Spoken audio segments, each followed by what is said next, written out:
O dia do Senhor. Porque o mesmo Senhor descerá do céu com alarido e com voz de arcanjo e com a trombeta de Deus, e os que morreram em Cristo ressuscitarão primeiro. Depois, nós, o que ficarmos vivos, seremos arrebatados juntamente com eles nas nuvens, a encontrar o Senhor nos ares, e assim estaremos sempre com o Senhor. 1 Tessalonicenses 4, 16 e 17. Eu sou Expedito e quero falar com vocês sobre os fatos que estão acontecendo em Israel, que é um relógio confiável de Deus para o arrebatamento da Igreja de Cristo. Inscreva-se no canal e deixe o seu joinha e comente os vídeos. Se já é inscrito, renove sua inscrição. Verifique se ainda está escrito. O termo arrebatamento deriva-se da palavra raptus, e em latim que significa arrebatado, rapidamente e com força. O termo latino raptus equivale a harpazo, em grego, traduzido por arrebatado, em 4,17. Esse evento descrito aqui em 1 Coríntios 15, 1,58, refere-se à ocasião em que a Igreja do Senhor será arrebatada da terra para encontrar-se com o Senhor nos ares. O arrebatamento abrange apenas os salvos em Cristo.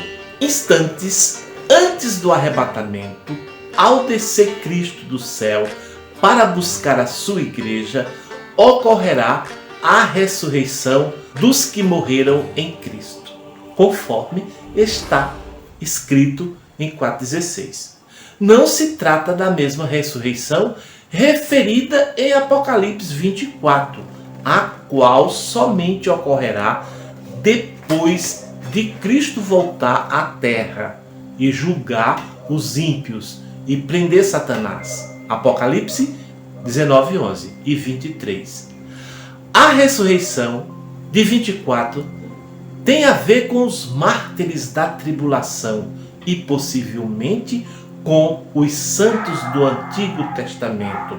Apocalipse 26. Muitas pessoas, entre tantas, escrevem e gravam vídeos sobre o arrebatamento da igreja e falam coisas que não está escrito na palavra de Deus. Se o arrebatamento vai ocorrer no início, meio e fim da grande tribulação, de qualquer forma você precisa estar preparado para este momento. Ensina a palavra de Deus. Antes de tudo, você precisa viver a palavra de Deus. Depois ensinar. Seja fiel à palavra de Deus. Guarde os mandamentos e, se for em qualquer época, você esteja preparado. O arrebatamento da Igreja de Cristo é, na verdade, um prêmio aos crentes fiéis ao Senhor Jesus. Aqui há sempre uma lição nova para a gente aprender. Há muitas pessoas que, sem ter um planejamento, sem fazer um estudo bíblico detalhado a respeito dos assuntos, e começam a falar sobre a escatologia sem primeiro saber se as pessoas querem realmente ver aquele assunto. Algumas pessoas ficam confusas. Por quê?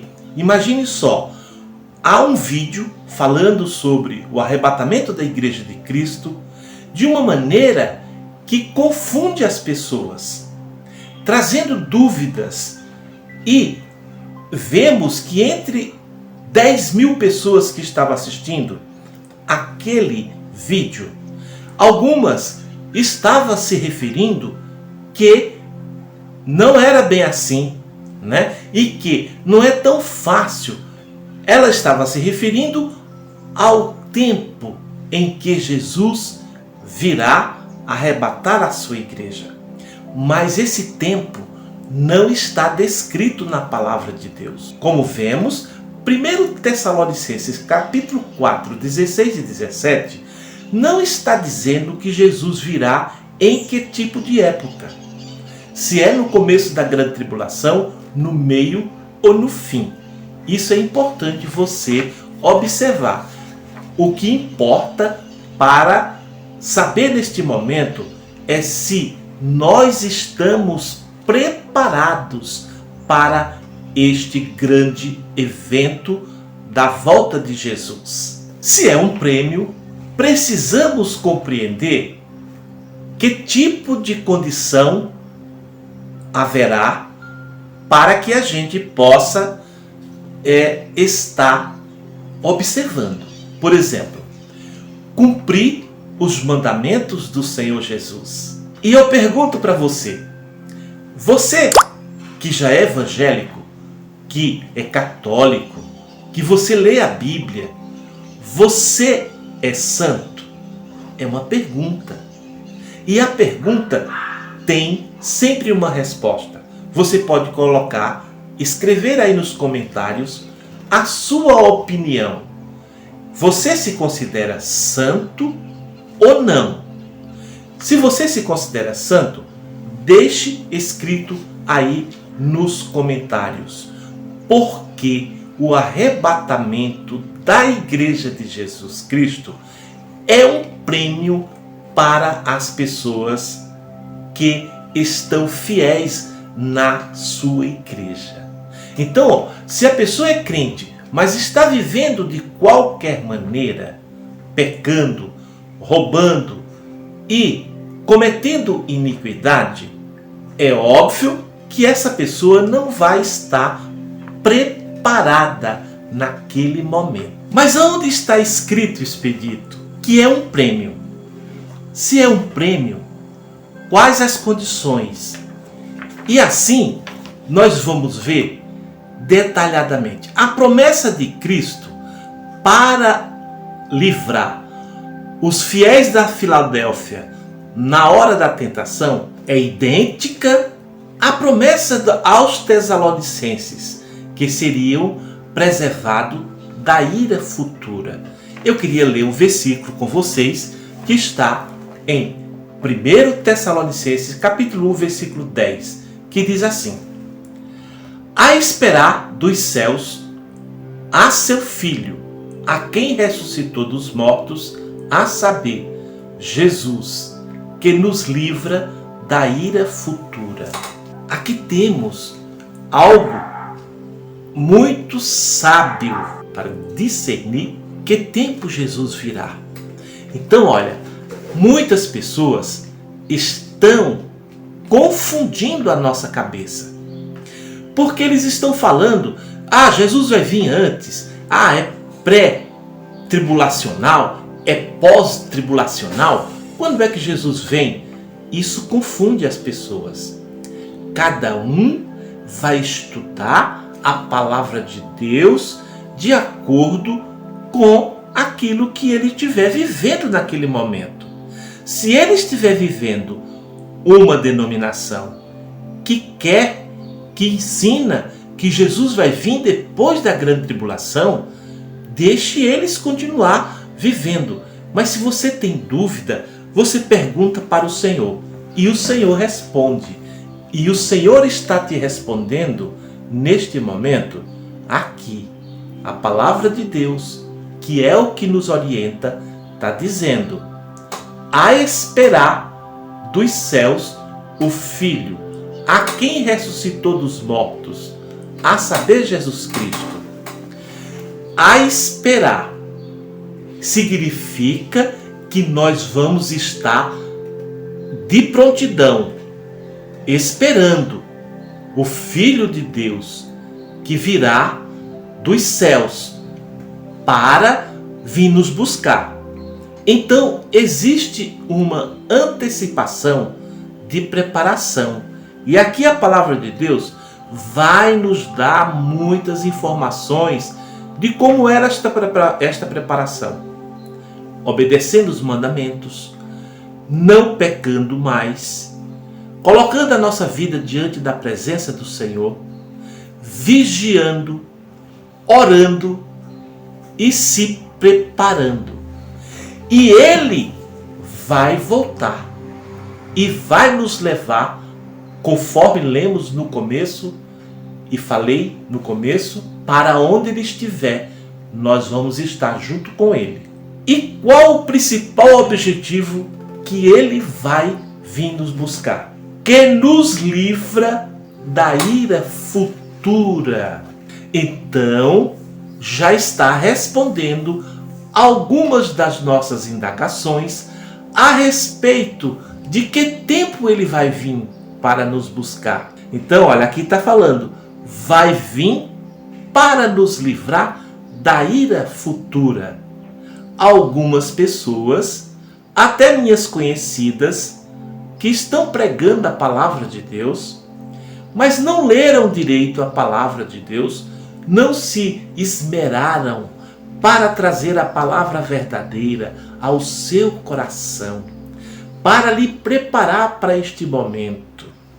E dizendo assim, que Ele vai vir para nos livrar da ira futura. Então, para a sua reflexão, se Ele vai vir nos buscar para nos livrar da ira futura, você tire as suas conclusões. Nós vamos estar aqui na grande tribulação ou não? Ele vai vir no começo da grande tribulação, no meio ou no fim? Esta conclusão fica para você perguntar para o Senhor e Ele vai te esclarecer. Entre a resposta que o Senhor vai te dar, aqui já tem uma resposta. 1 Tessalonicenses capítulo 1, versículo 10. Para nos livrar da ira futura. Entendeu, queridos? O importante é que eu e você, nós estejamos preparados para aquele momento. A Bíblia também se refere aos crentes da grande tribulação. Mas aí, como que a gente vai saber quem são os crentes da grande tribulação? Eu já respondi há poucos instantes. Mas eu quero deixar aqui que a genuína conversão a Jesus Cristo requer de Jesus estar nos livrando da ira futura. Quando Jesus arrebatar a igreja dele aqui da terra, naquele momento ninguém vai saber de nada. Absolutamente ninguém saberá de nada. Nos momentos seguintes, as pessoas vão deduzindo que aconteceu o arrebatamento da igreja. Porque algumas pessoas vão ficar. E o que vai acontecer com as igrejas? Elas vão se encher de pessoas. Elas vão se encher de pessoas. E estas pessoas vai provocar novas conversões. E aí então começa o tempo do juízo de Deus, do dia do Senhor. E estas pessoas que não foram no arrebatamento, como eu disse, é um prêmio para as pessoas que estão fiéis ao Senhor Jesus, guardando seus mandamentos, que concordam que eles neste momento, neste tempo, e são considerados santos. Você está preparada? Nós estamos preparados para este momento? É preciso vigiar e orar para que nós não entremos em tentação e perder o prêmio. O arrebatamento da Igreja de Cristo é um prêmio para os fiéis que estão aqui na igreja. Que Deus abra o seu coração para compreender estas maravilhas dos ensinamentos da palavra de Jesus. Amém?